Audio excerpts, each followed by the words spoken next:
Hi all, welcome back to my channel. இன்னைக்கு நம்ம doctor appointment எடுக்கிறதுக்கு டாக்டர் கிட்ட இங்கிலீஷ்ல எப்படி பேசலாம் அப்படிங்கறத தான் பார்க்க போறோம். நம்ம ஊர்ல நம்ம அப்கோர்ஸ் இங்கிலீஷ்ல பேச மாட்டோம். பட் சில மெடிக்கல் டேர்ம்ஸ் இல்லாட்டி சில சிம்டம்ஸ் நம்ம எப்படி ஃபீல் பண்றோம் அப்படிங்கறத வந்துட்டு சில நம்மளுக்கு சொல்ல தெரியாது. ஸோ அந்த மாதிரி இருக்கிற டேர்ம்ஸை கத்துக்கிறதுக்கும் அண்ட் அதே மாதிரி இன்கேஸ் நீங்க வெளியூர்ல தங்கிட்டு இருக்கீங்க, அப்போ உங்களுக்கு இங்கிலீஷ்ல பேச வேண்டிய தேவை இருக்குன்னா அதை எப்படி எக்ஸ்பிரஸ் பண்ணலாம் அப்படிங்கிறதுக்கும் இந்த வீடியோ ஹெல்ப்ஃபுல்லா இருக்க போகுது. So let's start. So first வந்துட்டு அப்பாயின்மெண்ட் புக் பண்ணது கான்வர்சேஷன் எல்லாமே வந்து போன்ல தான் நடக்க போகுது. அந்த டைம்ல நம்ம எப்படி கேட்கலாம் அப்படின்னா, கால் பண்ணி ஹலோ இஸ் திஸ் அப்படின்னு சொல்லிட்டு உங்களோட ஹாஸ்பிட்டலோட நேம் அதை வந்து மென்ஷன் பண்ண, இல்லாட்டி உங்களோட கிளினிக்கோட நேமை வந்து மென்ஷன் பண்ணலாம். Is this Aurora clinic or is this this particular hospital அப்படின்னு சொல்லி அந்த ஹாஸ்பிட்டலோட நேம் அண்ட் ஹாஸ்பிட்டல் அப்படின்னு சொல்லிட்டு கேட்கலாம். அவங்க எஸ் அப்படின்னு சொல்லுவாங்க. அப்போ நம்ம வந்துட்டு I would like to have an appointment with the doctor. So in case அது ஒரு கிளினிக், ஒரே ஒரு டாக்டர் தான் இருக்காங்க அப்படின்னா I would like to have an appointment with the doctor. அதுவே வந்து it's more then enough. But in case நிறைய டாக்டர்ஸ் இருக்காங்க, உங்களுக்கு ஸ்பெசிபிக்கா ஒரு டாக்டர் கிட்ட அப்பாயின்மெண்ட் வேணும் அப்படின்னா I would like to have an appointment with doctor அப்படின்னு சொல்லிட்டு எந்த டாக்டரோ அவங்களோட பேரை சொன்னோம். So with Dr. Vijay. So அப்ப அவங்க அடுத்தது கேட்க போறது வந்துட்டு what is the reason for the visit அப்படின்னு கேட்கலாம். இல்லாட்டி the reason for the appointment. So நீங்க வந்து உங்களோட ரீசன் என்ன அப்படின்னு சொல்லலாம். So I've got fever அப்படிங்கறத நீங்க சொல்லலாம். என்ன உங்களுக்கு பிரச்சனையோ அந்த ரீசனை நீங்க வந்து இங்க ஸ்பெசிஃபை பண்ணலாம். ஸோ நீங்க இப்போ ஒரு அப்பாயின்மெண்ட் வாங்கியாச்சு, பட் உங்களுக்கு வந்து தெரியுது சம்டைம்ஸ் வந்து டாக்டர் வந்துட்டு பகல் டைம்லயும் அவைலபிளா இருப்பாங்க அப்படின்ட்டு. ஸோ நீங்க என்ன பண்ணலாம் அப்படின்னா, இப்ப டாக்டர் அவைலபிளா இருக்காங்களா அப்படின்னு தெரிஞ்சுக்கணும்னா can I have an appointment now, can I have an appointment now, இப்ப நான் ஒரு அப்பாயின்மெண்ட் வாங்கிக்கலாமா, இல்ல அப்படின்னா வந்துட்டு will I be able to meet the doctor now, will I be able to meet the doctor now அப்படின்னா இப்ப நான் டாக்டர் மீட் பண்ணலாமா அப்படின்னு அர்த்தம். ஸோ இன்கேஸ் உங்களுக்கு இம்மிடியேட்டா டாக்டர் மீட் பண்ணும் அப்படின்னு தோணுச்சுன்னா நீங்க இப்படி கேட்டுட்டு அப்பாயின்மெண்ட் வாங்கிட்டு போகலாம். In case if the doctor is available, the person is going to say yes he is or he is not. So அதுக்கேற்ற மாதிரி நீங்க வந்துட்டு உங்களோட அப்பாயின்மெண்ட்டை பிளான் பண்ணலாம். ஸோ நம்ம அப்பாயின்மெண்ட் வாங்கியாச்சு, அடுத்தது டாக்டர் கிட்ட எப்படி பேசலாம் அப்படின்னு பார்க்கலாம். ஸோ நம்ம டாக்டர் மீட் பண்ண போறோம். உள்ள போயிட்டு குட் ஈவினிங் டாக்டர் அப்படின்னு சொல்லிட்டு அவங்கள கிரீட் பண்ணலாம். கிரீட் பண்ணதுக்கு அப்புறம் டாக்டர் வந்துட்டு எஸ் டெல் மீ அப்படின்னு சொல்லுவாங்க, சொல்லுங்க அப்படின்னு சொல்லுவாங்க. அப்போ நம்ம நம்மளோட சிம்டம்ஸ் சொல்லலாம். I have been having a fever for the past 2 days. So கடந்த 2 நாளா எனக்கு ஃபீவர் இருக்கு அப்படிதான் இதோட அர்த்தம். அப்போ டாக்டர் நம்ம கிட்ட கேட்கலாம், okay any other symptoms or have you got any other symptoms அப்படின்னு கேட்கலாம். வேற ஏதாவது இது கூட இருக்கா அப்படின்னு கேட்டா பாக்கி இருக்கிறது நம்ம சொல்லலாம். Yes I also have a headache and a sore throat. I also have a continuous காஃபிங் அண்ட் ஸ்னீசிங்.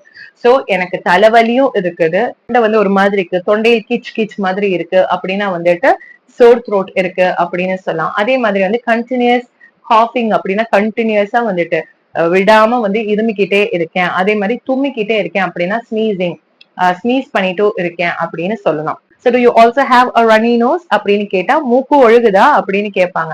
அப்போ yes I also have a runny nose. At times I also have a blocked nose அப்படின்னு நம்ம சொல்லலாம். இந்த sense, ஆமா எனக்கு runny nose இருக்கு, மூக்கு ஒழுகுது, பட் எனக்கு சில டைம் மூக்கு அடைக்கவும் செய்யுது அப்படின்னு சொல்லறதுக்கு I also have a blocked nose அப்படின்னு சொல்லலாம். இவ்ளோ சொல்லும்போது டாக்டர் சில பேர் கேட்கலாம், do you also have vomiting and diarrhea அப்படின்னு கேட்கலாம். ஸோ உங்களுக்கு வாமிட்டிங்கும் டயரியாவும் இருக்குதா, வாந்தியும் அதே மாதிரி வந்து டயரியா அப்படின்னா வந்துட்டு லூஸ் மோஷன். லூஸ் மோஷனுக்கு இன்னொரு பேரும் இருக்குது, லூஸ் ஸ்டூல்ஸ் அப்படின்னு சொல்லலாம். ஸ்டூல்ஸ் அப்படிங்கிறது மோஷன். ஸோ லூஸ் ஸ்டூல்ஸும் இருக்கா அப்படின்னு கேட்கலாம். ஸோ இருந்துச்சு அப்படின்னா yes I also have vomiting and diarrhoea அப்படின்னு சொல்லலாம். ஸோ டாக்டர் வந்துட்டு இல்லாட்டி இப்படி கூட கேட்கலாம், what about your bowel movement அப்படின்னு கேட்கலாம். பவல் மூவ்மெண்ட் அப்படின்னா வந்துட்டு எவ்வளவு தடவை நம்ம வந்துட்டு மோஷன் பாஸ் பண்ணோம் அப்படிங்கிறது. ஸோ அப்போ வந்துட்டு நம்ம சொல்லலாம் ஐ ஹாவ் லூஸ் ஸ்டூல்ஸ் இல்லாட்டி ஐ பாஸ் மோஷன் thrice டுடே அப்படின்னு சொல்லலாம். ஸோ விச் மீன்ஸ் எனக்கு வந்து லூஸ் மோஷன் இருக்கு, நான் இன்னைக்கு வந்துட்டு ஒரு 3 தடவை வந்துட்டு மோஷன் பாஸ் பண்ண இல்லாட்டி ஸ்டூல்ஸ் பாஸ் பண்ண அப்படின்னு சொல்லலாம். இல்ல அப்படின்னா my bowel movement is normal அப்படின்னு சொல்லலாம். விச் மீன்ஸ் இல்ல அந்த மாதிரி எந்த பிரச்சனையும் இல்ல. இனி இன்கேஸ் லூஸ் மோஷன் இல்ல, வாமிட்டிங் சென்சேஷன் இருக்கு, ஆனா வாமிட் நான் எடுக்கல அப்படின்னா my bowel movements is normal but then I feel nauseous. So but I feel nauseous அப்படின்னா வந்துட்டு வாமிட் வர மாதிரி இருக்கு, ஆனா வாமிட் வரல. ஸோ அப்படியும் நம்ம சொல்லலாம். உடம்புக்கு ஒரு சக்தியே இல்லை அப்படின்னா you can also del I feel ஃபெட்டிக் இல்லாட்டி ஐ ஃபீல் வெரி டயர்ட் அப்படின்னு சொல்லலாம். நம்ம சிம்டம்ஸ் சொல்லிட்டோம். அடுத்தது டாக்டரோட அட்வைஸ் என்ன அப்படின்னு கேட்போம்.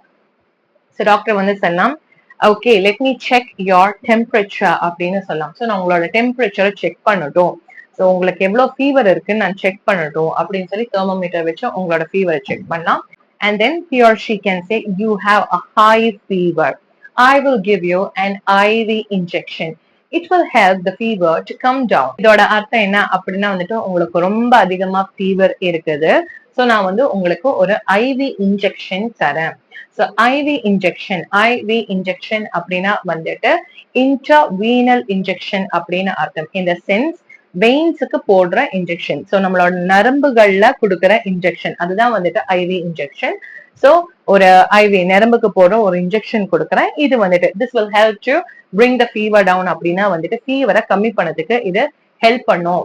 அப்புறம் டாக்டர் சொன்னோம், I will also prescribe some medicines. So இது மட்டும் இல்லாம நான் கொஞ்சம் மருந்துகளும் எழுதி தரேன். So have them for 2 days. இதை வந்து ஒரு 2 நாளுக்கு சாப்பிடுங்க. இந்த மெடிசன் வந்துட்டு மீலுக்கு முன்னாடி, இந்த மெடிசன் வந்துட்டு மீலுக்கு அப்புறம். Have this medicine before your meal and have this after your meal அப்படின்னு சொல்லி ஸ்பெசிபிக்கா எப்ப சாப்பிடணும்னு கூட டாக்டர் வந்துட்டு சொல்லலாம். அதுக்கப்புறம் அவங்க சொல்ல போறது என்ன அப்படின்னா, இன்கேஸ் ஃபீவர் கம்மியாகல இல்லாட்டி இன்கேஸ் சிம்டம்ஸ் வந்து பர்சிஸ்ட் ஆகுது அப்படின்னா அடுத்தது என்ன பண்ணும் அப்படின்னு சொல்லுவாங்க. Have your medicines for 2 days. If the fever doesn't subside, then come back immediately. So doctor வந்து இப்ப சொல்லலாம், 2 நாளைக்கு இந்த மருந்து சாப்பிடுங்க, ஃபீவர் கம்மியாகாட்டி சீக்கிரமா வந்துடுங்க, நம்ம அடுத்தது என்ன பண்ணலாம் அப்படின்னு பார்க்கலாம் அப்படிங்கறது. ஸோ இந்த மாதிரி தான் வந்து டாக்டர் அட்வைஸ் கொடுக்க போறாங்க. இதே மாதிரி நிறைய ப்ராக்டிக்கலான கான்வர்சேஷனல் வீடியோஸோட நான் வர போறேன். ஸோ இந்த மாதிரி நிறைய கத்துக்கணும் அப்படின்னா நம்ம சேனலுக்கு சப்ஸ்கிரைப் பண்ணுங்க. and also follow me on Instagram. அங்கேயும் வந்துட்டு டெய்லியும் இதே மாதிரி யூஸ் பண்ணறதுக்கான நிறைய குட்டி குட்டி phrases இல்லாட்டி sentences அங்கேயும் நான் வந்துட்டு அப்லோட் பண்ணிக்கிட்டே இருக்கேன். And do not forget to follow and subscribe to my channel. Take care. Bye bye.